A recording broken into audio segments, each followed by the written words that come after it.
తెలుగు కోతి కథ. బుద్ధిమంతుడు కోతి. ఒక అడవిలో కొంతమంది జంతువులు కలిసి ఉండేవి.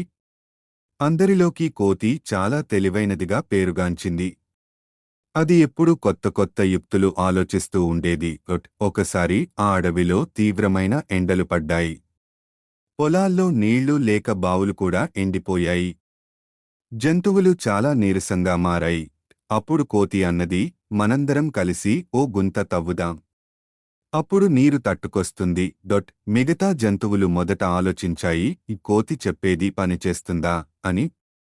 కాని చివరికి నమ్మకంతో అందరూ కలిసి తవ్వడం మొదలుపెట్టారు.